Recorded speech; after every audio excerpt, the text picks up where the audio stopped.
So students, अब आगे बढ़ते हैं और देखते हैं कि यहाँ पर हम डू का और डज का यूज़ करते हैं किसमें, प्रेजेंट टेंस में, राइट। प्रेजेंट टेंस में यूज़ करते हैं, तो इसके लिए पहले हम बेसिक को समझ लें। अब हमने इसके पहले वाले पार्ट में देखा था कि हमने V1 और V5 को यूज़ किया था। अब उसी को हम लोग रिप्लेस करेंगे, राइट।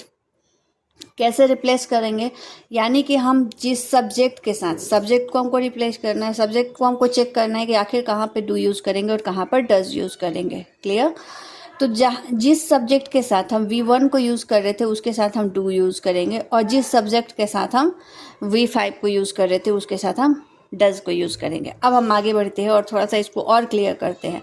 जैसे कि मैंने आपको बताया सब्जेक्ट आई, वी, यू, दे या कोई भी प्लूरल सब्जेक्ट, प्लूरल मीन्स कि जिसमें एक से ज़्यादा चीज़ों के बारे में बातें की जाती है वो प्लूरल हो जाता है, तो उसके साथ हम डू को यूज़ करेंगे। क्लियर।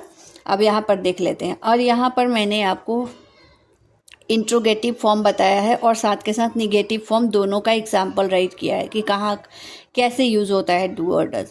तो यहाँ पर देखिए, डू यू रीड बुक, क्या, डू यू रीड बुक। और जब हम डू यू रीड बुक यानी कि इंट्रोगेटिव यूज़ करते हैं तो हमारे यहाँ पर पंचुएशन मार्क यानी कि भी चेंज हो जाता है, जो कि क्वेश्चन मार्क है।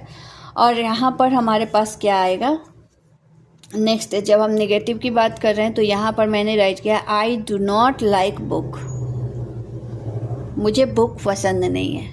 I do not like book. तो आप देख रहे हैं कि यहाँ पर मैंने किस तरीके से यूज़ करा है डू को, ठीक है।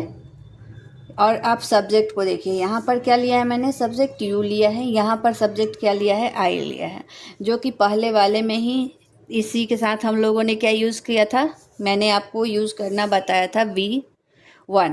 अब हम आते हैं डज को यूज़ करते हैं तो कैसे होगा। तो इसके लिए हमारा जो सब्जेक्ट होना चाहिए वो सिंगुलर होना चाहिए। तो सिंगुलर सब्जेक्ट में बेसिकली अगर हम बोले तो ही, सी, इट या फिर कोई भी सिंगल नेम, राइट, की बात करते हैं तो उसके साथ हम डज यूज़ करते हैं। एग्जाम्पल देख लेते हैं। Does he go to school, क्या है, does he go to school, क्योंकि हम किसी एक पर्सन के बारे में बात कर रहे हैं। ये हमारा जो सब्जेक्ट है वो क्या है, सिंगुलर है। अब उसके बाद नेक्स्ट देखते हैं, सी डज नॉट राइट नीटली, क्या, सी डज नॉट राइट नीटली, वो साफ सुथरा नहीं लिखती है।